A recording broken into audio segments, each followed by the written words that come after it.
Ok l'équipe, aujourd'hui on va tester une tonne de matos. Quoi? Je dis toujours ça. Mais vas-y toi, je trouve tu prends la confiance, hein, tu critiques beaucoup. Tu vois ça, c'est pas constructif par exemple. Et j'ai pas de mascotte. Genre j'ai pas de mascotte. Faut une mascotte pour percer. Mais si, mais bien sûr que j'étais au courant évidemment, hein, tout le monde le sait ça. Eh le chien, Toutou, viens, on va t'arranger, viens. Bref, aujourd'hui on va s'ouvrir ce colis qui nous vient du Portugal, ça a été envoyé par Bulgod, merci infiniment à eux pour leur soutien. C'est parti!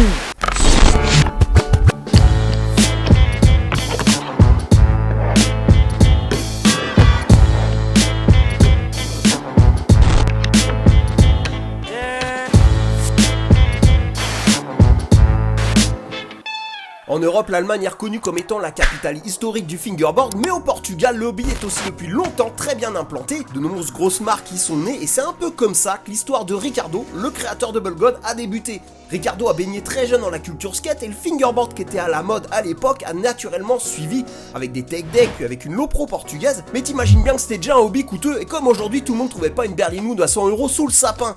L'ironie de tout ça, c'est que c'est justement ce constat, cette frustration, qui en 2019, des années après, va amener Ricardo devenu adulte à plaquer son boulot de conseiller financier pour deviner quoi? Bah fabriquer des fingerboards de qualité plus accessibles financièrement.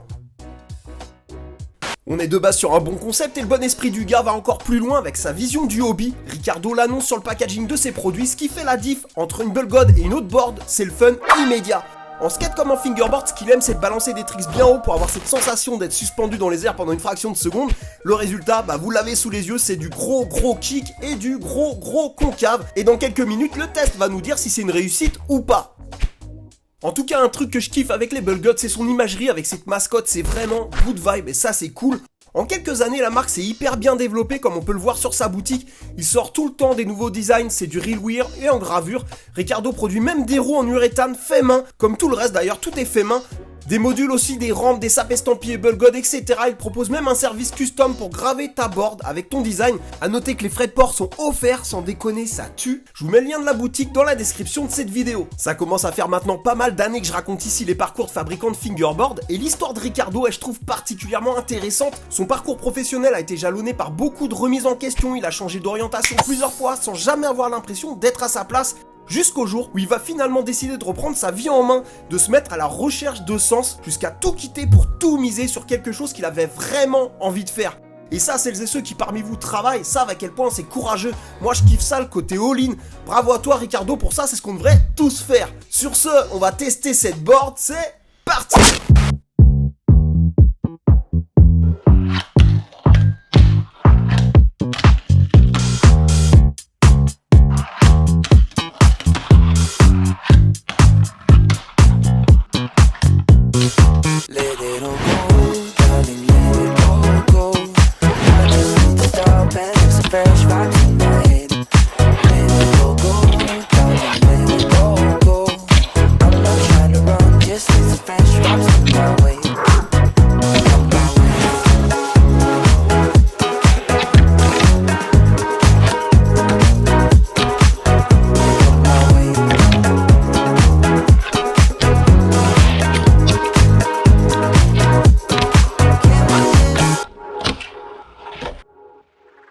Ok l'équipe Bulgod, ça dit quoi? Est-ce que j'ai enfin trouvé après toutes ces années la board ultime? Je te vois déjà là en train de dire ouais Milky fait du clickbait maintenant. Déjà toi aussi hein, je trouve tu prends tes aises là hein. Trouver un bon titre de vidéo les gars c'est pas si simple. Et en plus, bah ouais, je crois que là on tient quelque chose. Mais attention avant de continuer, je précise un truc qui moi me paraît évident. En fingerboard, tu peux tomber sur une board validée par la grande majorité de la communauté, etc.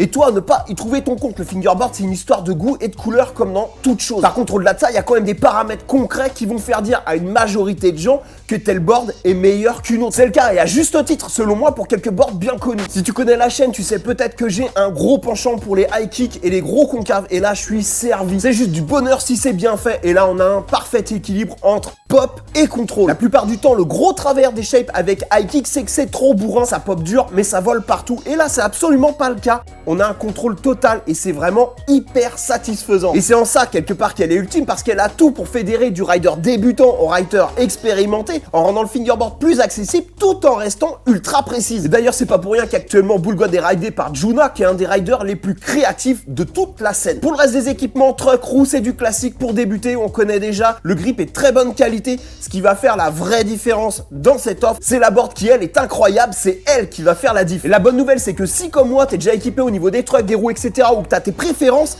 tu peux acheter la board seule pour 29 €. T'as capté, si tu connais le prix de mon setup actuel, à quel point je vais faire des économies à partir de maintenant. En conclusion, Ricardo tient la promesse qu'il fait sur le packaging. Bull God, c'est que du fun. Et le fingerboard, c'est exactement ce que c'est. Pour moi, c'est que du fun. Y a pas de compète, de trucs, de machin, de puriste bouddhiste. Le fingerboard, c'est un skill toy, c'est un jouet. Et un jouet, c'est fait pour quoi? C'est fait pour s'amuser, l'équipe. Du coup, bravo à Ricardo qui a appliqué cette vision du hobby jusqu'au bout. Et si t'es pas un adepte du low kick, t'es débutant ou que tu sois expérimenté, que tu rides depuis 10 ans, bah tu fonces. Voilà l'équipe, je vous laisse avec 4 propositions de vidéos au cas où tu veux te faire un petit marathon fingerboard. Si c'est pas déjà fait, si t'es nouveau, nouvelle venue, je t'invite vivement à t'abonner. Y a pas de pression mon copain, mais sache qu'on a ton chat en otage, hein. Voilà, c'est à toi de voir après. Voilà, en attendant, portez-vous bien l'équipe et à bientôt.